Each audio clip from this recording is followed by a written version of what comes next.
Mateus 5, do 13 ao 16. Amém? Vocês são o sal da terra, mas se o sal perder o sabor, para que servirá? É possível torná-lo salgado outra vez? Será jogado fora e pisado pelos que passam, pois já não serve para nada. Vocês são a luz do mundo. É impossível esconder uma cidade construída no alto de um monte. Não faz sentido acender uma lâmpada e depois colocá-la sob um cesto. Pelo contrário, ela é colocada no pedestal de onde ilumina todos que estão na casa.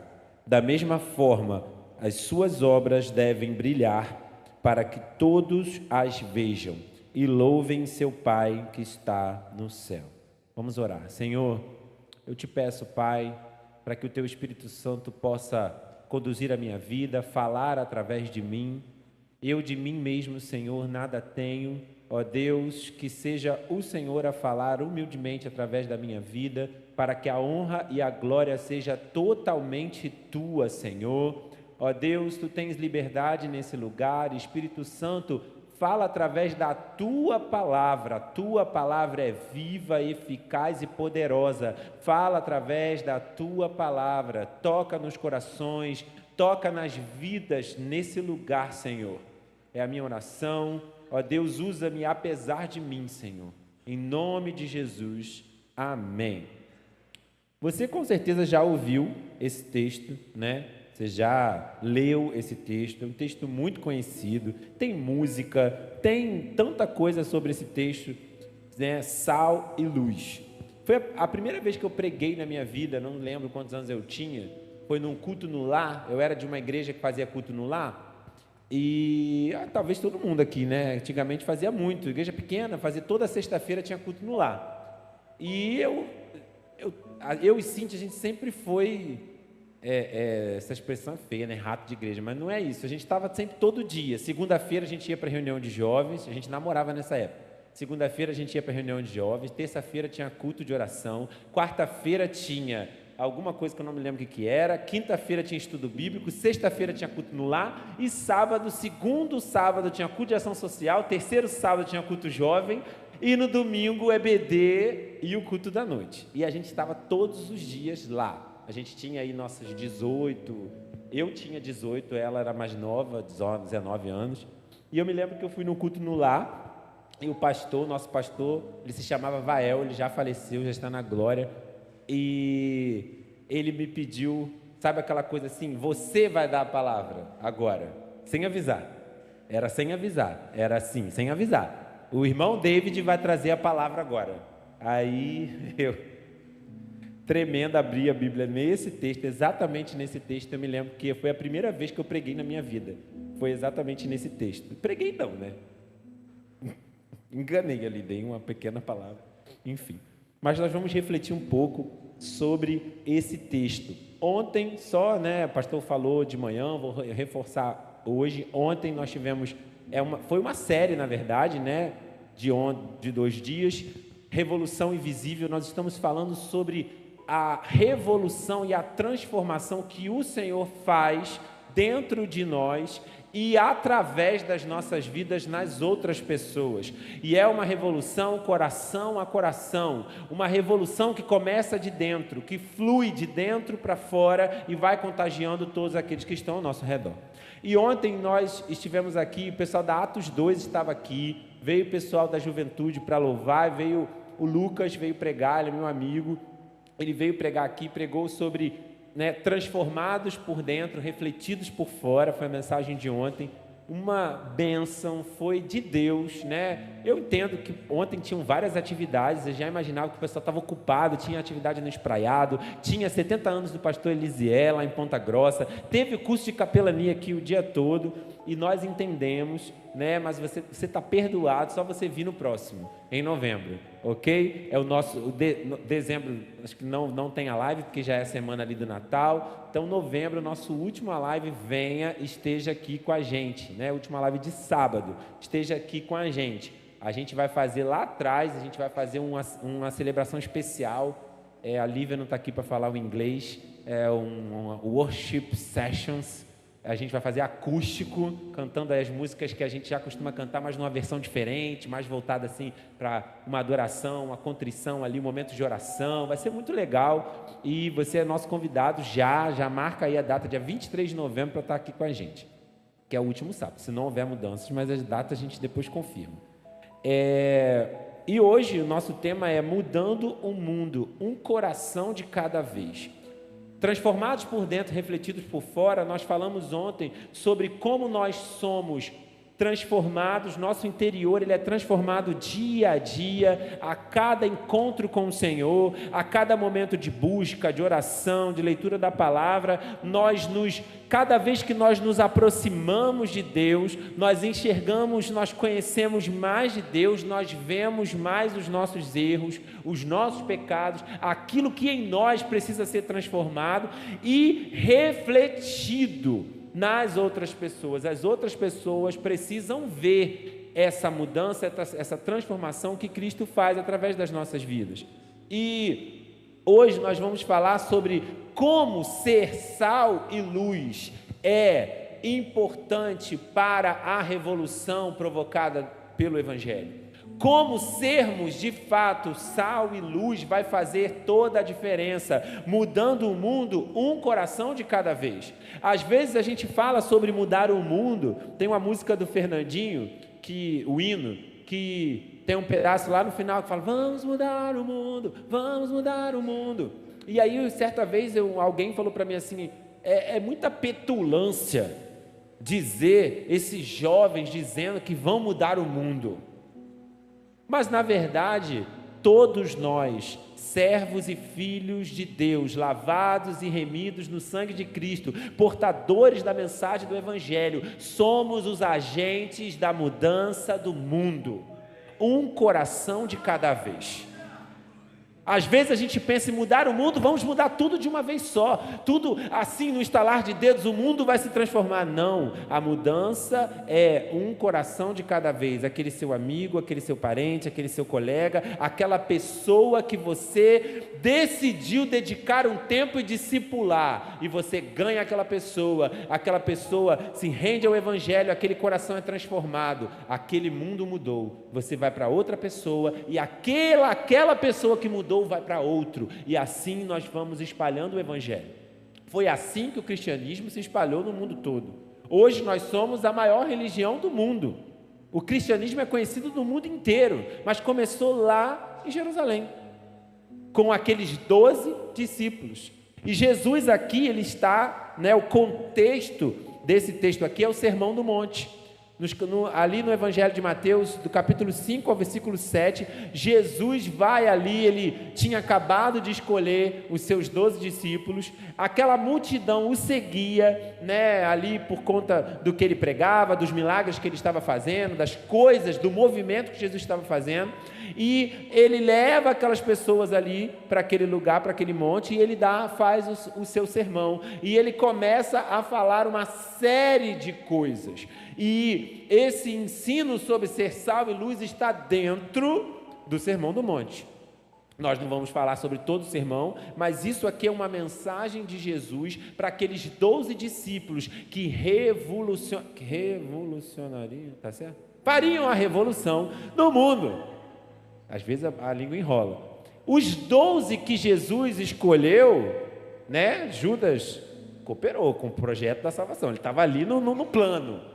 E aí entra mais um, mas aqueles 12, mais ali o apóstolo Paulo, foram os agentes que Deus usou ali naquele tempo para que o evangelho explodisse, o cristianismo expandisse, e outros foram multiplicando até chegar até nós, até chegar aqui no Brasil, até chegar em Maricá.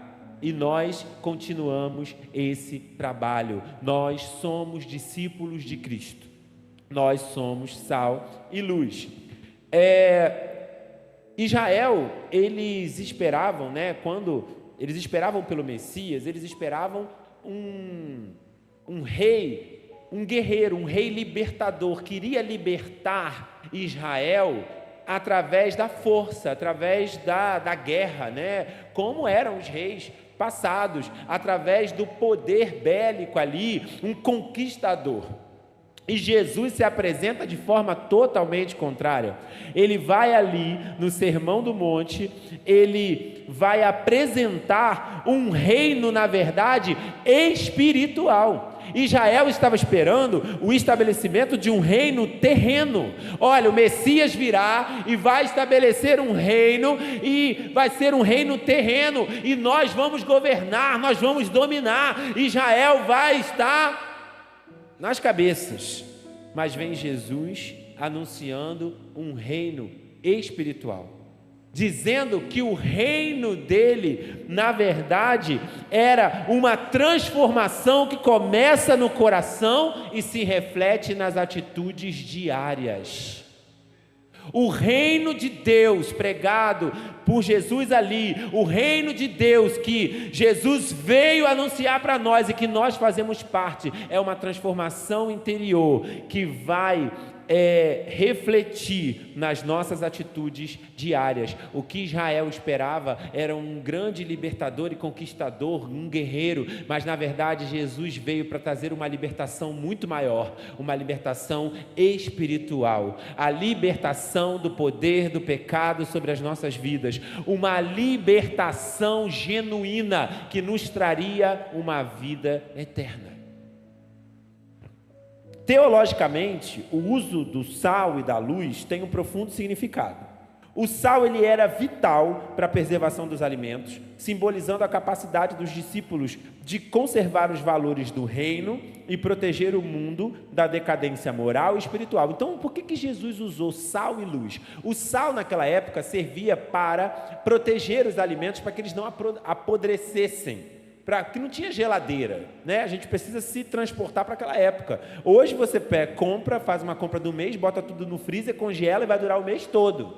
Fica bom? Nem sempre. Eu mesmo odeio carne congelada, não gosto. Eu compro a carne e falo para assim, quando eu compro carne de boi, né? Amor, faz hoje. Eu estou com vontade de comer carne, faz hoje. Não congela para fazer depois não, porque eu não acho que o gosto não fica igual. Mas ela não vai apodrecer. Apodrecer ela não vai. Naquela época eles conservavam os alimentos com sal. O sal servia para preservar os alimentos e para dar sabor. Quem aqui gosta de comida sem sal? Sem sal nenhum. Tem alguém que gosta? Não. Tem aqueles que precisam, né? Por causa da pressão e tal. Minha mãe não está vendo a live. A comida da minha mãe sempre foi maravilhosa. Agora a comida da minha mãe é sem sal. Por quê? Meu pai ficou hipertenso. Aí minha mãe tem que fazer a comida sem sal, ou com um pouquinho sal. E eu já não moro mais com ela, então estou acostumado a comer a comida normal. Quando eu vou lá, a comida não tem o mesmo sabor, porque não tem o sal. O sal dá gosto. Pipoca sem sal é muito ruim. Desculpa, não sei se você gosta, mas pipoca sem sal não tem graça. A comida sem sal insossa. Quando a gente fala que alguém assim está meio... A gente fala que não é insosso, não tem gosto. O sal dá gosto. Aquele veneno chamado agisal, não coma isso. Isso dá câncer, dá um monte de treco, dá um monte de doença, um monte de problema. Não coma esse sal, por favor, agisal. Não, eles temperinho de miojo que você gosta, cheio de agisal. Não, mas ele dá um sabor danado. Ele realça o sabor e dá um gosto danado no alimento, né? Sazon, esses negócios, tudo isso realça o sabor. O sal serve para isso. Então, por isso, Jesus usou a metáfora do sal. Ele estava querendo dizer para os discípulos e para mim e para você que nós somos aquele que preserva. Nós somos aqueles que vamos... Se o mundo está aqui até hoje, não foi consumido pelo pecado, é porque a igreja de Cristo está nesse lugar. É porque existe um povo que é sal e está preservando isso aqui, preservando os valores, preservando aquilo que Deus estabeleceu para a humanidade e se corrompeu com o pecado. Por isso Jesus usou a metáfora do sal, e o sal ele dá sabor. Nós vamos dar sabor. O mundo está insosso, mas eles acham que tem muito sabor, mas está insosso porque não tem a Jesus. não tem salvação ainda. Nós somos os portadores da palavra que vai dar sabor. E por isso Jesus usou o sal, mas a gente vai aprofundar nisso. E a luz, por sua vez, frequentemente usada na Bíblia como símbolo da revelação e verdade, remete à missão dos seguidores de Cristo de refletirem a glória de Deus e guiarem os outros para a verdade.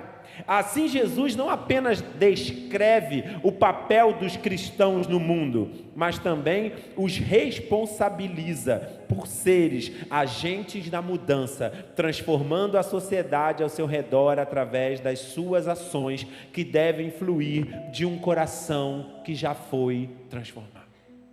Nós somos os agentes da mudança da sociedade. Se o mundo, se nossa cidade, se o nosso trabalho, se o local onde nós não estamos satisfeitos e a coisa não anda como deveria andar, é porque nós, enquanto cristãos, enquanto igreja do Senhor, não estamos fazendo o nosso papel de agentes da transformação. Aonde a luz de Cristo chega, precisa haver mudança. Aonde a luz de Cristo chega, a justiça, a honestidade, aquilo que é correto, a bondade. Se o mundo está perecendo, se os poderes estão perecendo, é porque a igreja não tem exercido o seu papel de ser luz, de ser sal. E o primeiro tópico desse sermão, a gente vai falar do sal. Sal da terra, preservando e influenciando o mundo. Jesus nos chama de sal da terra. E essa metáfora destaca a importância de preservar o que é bom e combater a corrupção moral do mundo. Assim como o sal protege os alimentos da deterioração, os cristãos devem ser agentes que preservam os princípios do reino de Deus em uma sociedade corrompida pelo pecado. Isso começa com uma transformação interior, mas não pode ser isolado, deve influenciar aqueles ao nosso redor. Então a transformação começa no interior, como nós vimos ontem, mas essa transformação não pode ser isolada, ela não pode se limitar somente a mim. Eu preciso contagiar os outros, eu preciso transformar os outros. As pessoas, que não são cristãs, às vezes falam: vocês crentes são muito chatos, vocês ficam insistindo, falando, querendo enfiar a goela abaixo. Mas sabe por quê? Porque nós somos portadores de uma excelente notícia. As nossas vendas foram tiradas, nós enxergamos a luz de Cristo e queremos que os outros também enxerguem. Nós mudamos e fomos transformados e queremos que os outros também sejam. Mas a gente precisa ter sabedoria para fazer isso. Você não deve se calar, você não deve deixar de ser sal aonde quer que você esteja, mas precisamos ser sábios, para que as pessoas nos ouçam, para que as pessoas não tenham repulsa da nossa mensagem, da nossa palavra. Quando vivemos com integridade e amor, preservamos os valores de justiça, misericórdia e paz. Se o sal perder seu sabor, ele se torna inútil. Uma advertência de que os cristãos que não refletem a vida de Cristo perdem sua eficácia no mundo. Nós somos sal, vocês já entenderam, mas o versículo lá no final, no finalzinho do versículo 13, ele diz: mas se o sal perder o sabor, para que servirá? É possível torná-lo salgado outra vez? Será jogado fora e pisado pelos que passam, pois já não serve para nada. Nós somos sal e servimos para dar sabor e preservar, mas se o sal perde a sua função, e aí eu estava pesquisando e lendo sobre, existe lá em Jerusalém, o sal do Mar Morto, ele não serve para essa questão dos alimentos, porque ele tem alguns atributos, eu não sei direito, que não servem, e ele não serve para nada. Eles não servem para conservar, não servem para dar sabor, e aí eles jogam em alguma coisa, jogavam no chão para alguma coisa que servia lá para construção, alguma coisa assim, e as pessoas pisavam, passavam por cima. Eu não me aprofundei, porque eu já falo muito. Se eu for ficar pesquisando tudo e falando tudo, aí não dá o tempo. Então, mas é mais ou menos isso, tá bom? Qualquer coisa, pergunta para o pastor Mário, que ele te explica direitinho, tá bom? Mas se o sal perder o sabor, não serve para nada. Para que tu vai comprar um sal que não salga? Tu quer temperar tua comida com sal que não dá sabor? Que tu coloca e não fica salgado? Serve para quê? Não serve para nada. E o que Jesus quis dizer? Um cristão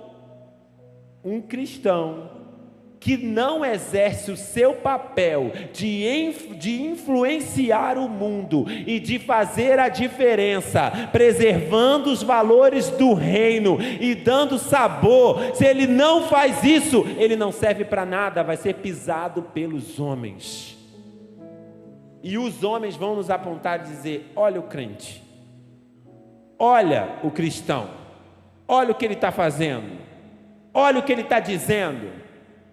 Porque é sal que deixou de ser sal, deixou de dar sabor, deixou de preservar os valores do reino e se contaminou com os valores do mundo. Jonas Madureira, eu peguei uma frase dele, diz assim: é porque a igreja está no mundo que ele não é totalmente destruído pelo pecado. A única razão por esse mundo não ser totalmente destruído pelo pecado é porque há um povo. Há um povo, e desde lá da antiguidade, Deus escolheu Abraão e chamou para, através dele, estabelecer um povo, fez uma aliança com os homens, e dessa raiz veio o Messias, e através do Messias, essa salvação se estendeu para todo mundo, e é por essa razão que o mundo não é consumido, porque nós estamos aqui. Você entende a importância da igreja? A importância do seu papel como cristão? Nós não fomos chamados simplesmente para sentar numa cadeira, para vestir uma camisa, para cantar um louvor, para tocar um instrumento. Nós fomos chamados para ser sal, para fazer a diferença, para dar sabor, para preservar os valores do reino de Deus nessa terra contaminada pelo pecado. E é por isso que a gente, como o pastor estava falando de manhã, a gente não relativiza certas coisas. É por isso que às vezes a gente é chato e a gente bate no pé com certas coisas. E aí a gente é mal visto. Mas por causa de Cristo nós seríamos mesmo inimigos do mundo. Se o mundo está te considerando amigo, alguma coisa está errado. Alguma coisa está errada. O cristão não pode parecer com sal, ele precisa ser sal. Não é uma questão de aparência, é uma questão de ser. É a essência, como o pastor acabou de falar aqui. Se o cristão deixar de ser sal, ele perdeu a razão de ser, a razão de existir. Não há razão de existir se não for para ser sal, se não for para dar sabor, se não for para preservar os princípios. E a gente vai falar já quais são esses princípios. Jesus falou lá no Sermão do Monte todos os princípios que a gente precisa preservar e que a gente precisa brilhar. Se nós não fizermos isso, nós perdemos a razão de ser. Se nós vivermos vindo para a igreja, vem, vai, mas nós não vivenciarmos isso, nós perdemos a razão de ser. Nós deixamos de ser sal. E o segundo tópico, a gente vai falar no versículo 14 e 15, sobre ser luz do mundo. Luz do mundo é refletir a glória de Deus. Eu vou ler mais uma vez com vocês o 14 e o 15. Vocês são a luz do mundo. É impossível esconder uma cidade construída no alto de um monte. Não faz sentido acender uma lâmpada e depois colocá-la sob um cesto. Pelo contrário, ela é colocada num pedestal de onde ilumina todos que estão na casa. Ninguém aqui vai comprar, você compra uma lâmpada, você quer iluminar a sua sala, seu quintal, ou sei lá o quê. Você compra a lâmpada e bota um negócio nela para tapar? Não. Se eu quero que a lâmpada ilumine maior parte do meu quintal, o que eu vou fazer? Eu vou colocar ela no alto. Quanto mais alta ela estiver, mais ela vai clarear, mais a luz dela vai chegar. Não é assim? Nós somos a luz, então essa luz precisa estar num lugar alto, precisa estar brilhando e iluminando o máximo que puder.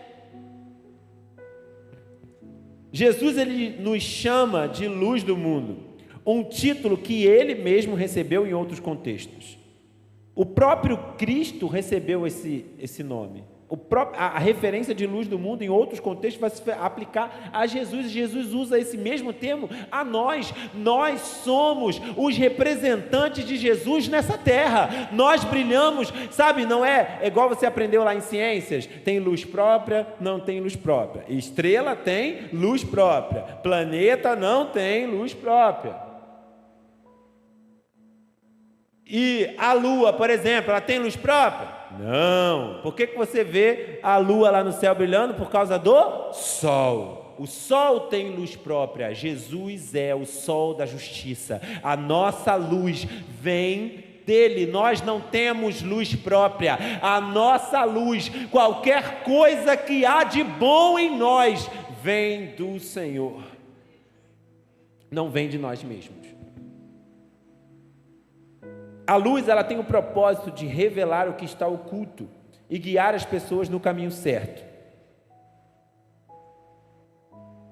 Talvez hoje, e a gente precisa se transportar para a época do texto, talvez hoje essa questão da escuridão não seja algo que a gente consegue pensar tanto, porque é automático, anoitece, as luzes acendem, né? As luzes do poste acendem, a luz tem casas que tem aquela fotocélula, vai acender. Hoje você tem Alexa acendendo a luz dos outros, programando e acendendo a luz. A gente estava lá em Cabo Frio semana passada, aí Michael pelo celular, Alexa, acende a luz de não sei do que, para acender a luz aqui da casa dele aqui. A modernidade. Hoje a gente tem tudo isso, mas nessa época não tinha nada disso. Não tinha energia elétrica. Eles andavam na escuridão. Se não tivesse uma luzinha lá, um luzeiro, sei lá, não sei o que eles andavam, não lembro.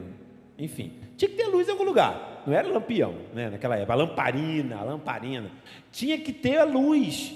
Tinha que ter luz. A gente vê aqueles filmes da Idade Média. Eu gosto muito de ver filme medieval e série. É tudo escuro. É sempre muito escuro. Há uma pequena luz num lugar, porque não tinha energia elétrica naquela época. Então, hoje, eu queria que você imaginasse quando falta luz. Quando falta luz, não dá uma agonia? Fica tudo escuro. Aí você tem que ficar andando com vela, com lanterna de celular, o celular acaba a bateria. Lembra, os mais novos não, mas lembra os mais velhos, os da minha idade para cima.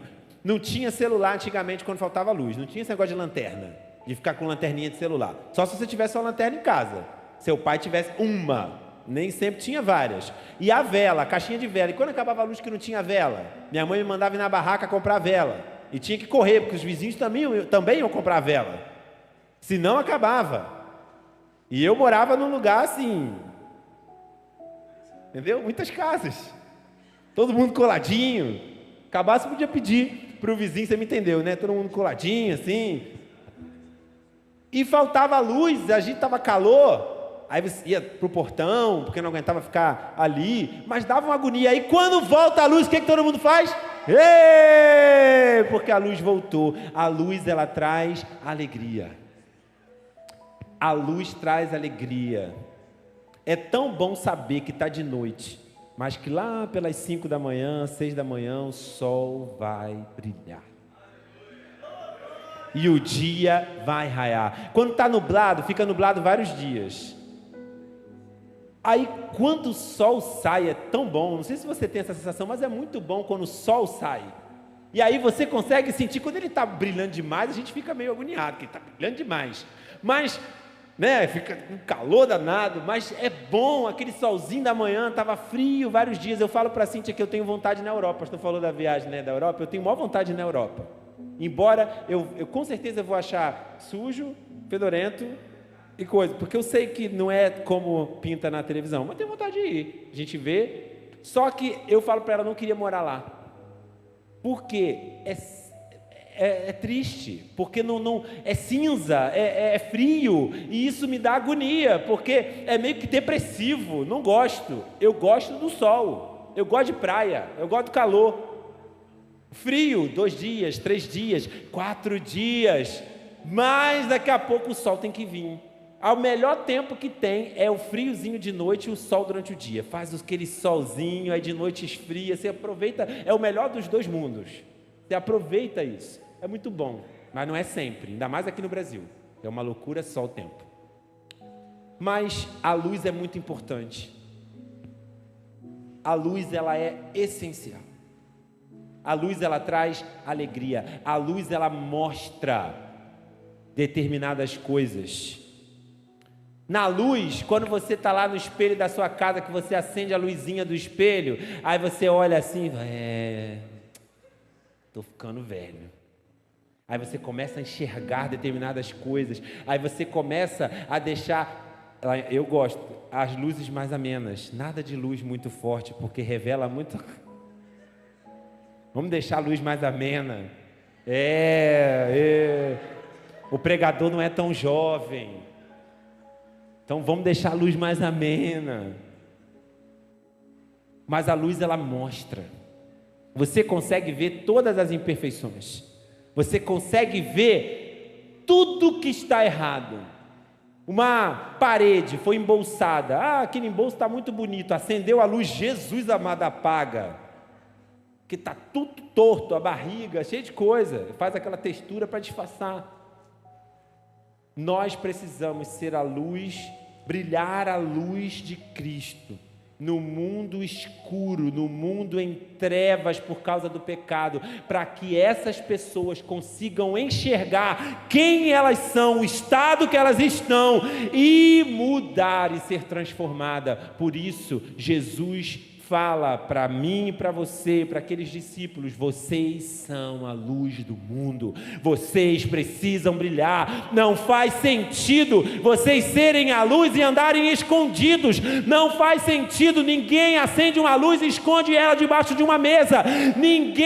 Não faz sentido. Vocês precisam brilhar, vocês precisam brilhar. Quando somos transformados por Cristo, nossa vida passa a refletir a luz de Deus. Isso é visível em nossas ações de bondade, misericórdia, amor, que iluminam as trevas da ignorância e do pecado. E aí eu começo a falar de maneira prática: como que eu brilho? Como que eu vou brilhar a luz? Através de ações de misericórdia, de bondade, de amor, sendo diferente do mundo, agindo diferente do que eles agem. É assim que nós somos luz. Nós somos luz quando nós amamos, quando todos dizem para odiar. Nós somos luz quando nós somos justos e andamos na justiça, fazemos bondade. Nós fazemos o bem quando todo mundo faz o mal, quando todo mundo rouba, quando todo mundo age da maneira errada. Nós agimos da maneira certa. É assim que a gente é luz. E isso você pode aplicar nas diversas áreas da sua vida. De manhã o pastor falava sobre o matrimônio, sobre o casamento, sobre os relacionamentos.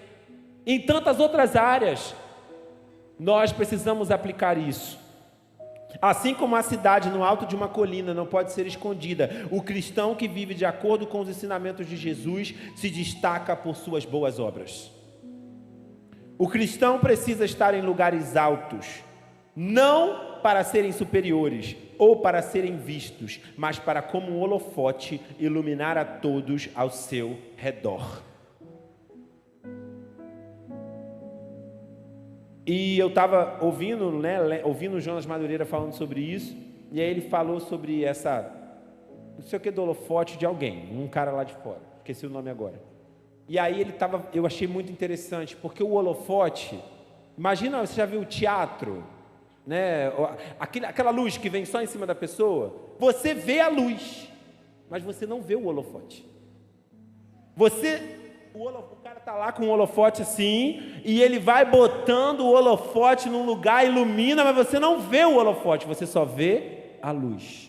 E vê aquilo que a luz está iluminando. Nós precisamos ser luz e sermos como holofotes, estarmos em lugares superiores, estarmos nas esferas superiores, sim, estarmos nos poderes, estarmos em todas as áreas brilhando a luz de Cristo, mas não para engrandecimento nosso, para a glória de Deus, para que as pessoas vejam a luz e não a nós mesmos. Porque o que acontece é estarmos no poder, estarmos em posição de liderança, estarmos em determinados lugares, e em vez de estarmos brilhando Jesus, refletindo Jesus, e as pessoas vendo só a luz de Cristo, a gente começa a refletir a nossa luz que a gente nem tem. E as pessoas olham para nós e não glorificam a Deus. A gente começa a achar que as boas obras são nossas, e na verdade elas não são nossas, elas são de Deus. Nós mesmos não somos capazes de fazer. Essa luz não é para ser escondida, mas para brilhar publicamente, atraindo os outros a Deus. E no versículo 16, diz assim: da mesma forma, as suas boas obras devem brilhar, para que todos as vejam e louvem o seu Pai que está no céu. Em outras versões vai falar glorificar, que as suas boas obras glorifiquem a Deus. Jesus conclui dizendo que as nossas boas obras devem levar outros a glorificar a Deus. O impacto de um coração transformado vai além do indivíduo, tocando todos ao seu redor. Cada atitude de amor, de perdão, de generosidade, de compaixão, reflete o caráter de Deus e tem o poder de atrair as pessoas para Ele. Então, todas as vezes que a gente age com amor, com perdão, generosidade, compaixão, nós refletimos o caráter de Deus e nós atraímos as pessoas para Ele. Quando as pessoas te elogiarem, falarem que você está fazendo o que é certo, que você é bom, que você é isso, você é aquilo, jogue a glória para cima. Não pega para você não. Olha, só Jesus, é só Jesus. Eu de mim mesmo não sou assim, eu tenho que matar um leão todo dia, eu tenho que matar meu eu todo dia, e ai de mim se não fosse Cristo. Isso que você está vendo é obra do Senhor, e você pode experimentar isso também, porque eu de mim mesmo nada tenho.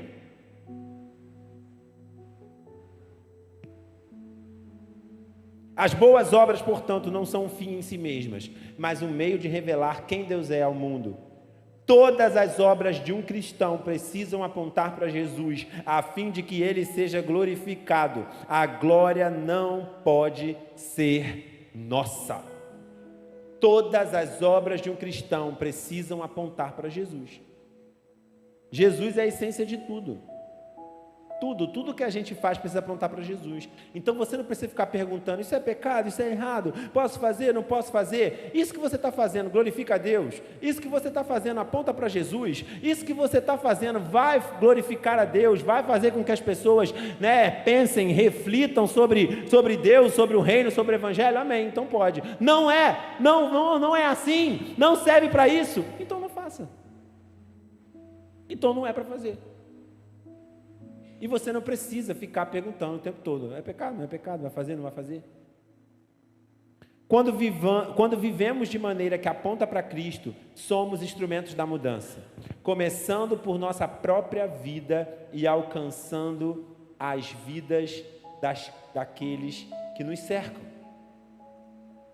Jesus, lá no Sermão do Monte, a gente está falando aqui sobre ser sal e luz, e quando ele diz para ser sal e luz, ele está falando que nós precisamos evidenciar as obras do reino, nós precisamos evidenciar o reino, nós precisamos evidenciar os valores do céu na terra, sendo sal, dando sabor, preservando, brilhando a luz de Cristo. E no próprio Sermão do Monte, ele vai falar, lá no capítulo, ele inicia falando sobre valorizando a humildade. Então o cristão precisa ser humilde. E ele vai falar de mansidão, misericórdia e pureza de coração. Continuando no capítulo 5, ele vai falar do que falamos aqui: precisamos ser sal e luz. No final do capítulo 5, ele vai falar que nós precisamos de uma transformação interior e não somente de uma obediência externa.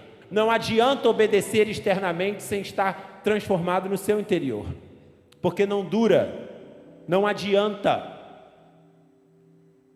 Depois Jesus vai falar sobre um novo padrão moral, proibição da raiva, pureza nos desejos, nos manda amar os nossos inimigos. E ele continua dizendo que precisamos ter piedade verdadeira, práticas de oração, jejum, amor, focados em Deus. No capítulo 6 ele vai dizer, Jesus vai nos dizer, que nós não devemos nos preocupar com os bens materiais, mas buscar o reino. Depois ele diz que nós não devemos ter julgamentos hipócritas. Tratar os outros como gostaria de ser tratado. E ele vai finalizando dizendo que precisamos escolher o caminho difícil, a porta estreita, porque é ela que vai levar à salvação, à vida. E ele termina lá no capítulo 7, versículos 15 a 27, dizendo que precisamos ter uma fé verdadeira, demonstrada por boas obras de obediência à palavra de Deus. Isso é a essência do Evangelho, é a essência de ser cristão. Você pode ler na sua casa todo o Sermão do Monte, capítulos 5, 6 e 7 de Mateus. E eu concluo, o louvor pode subir, eu concluo.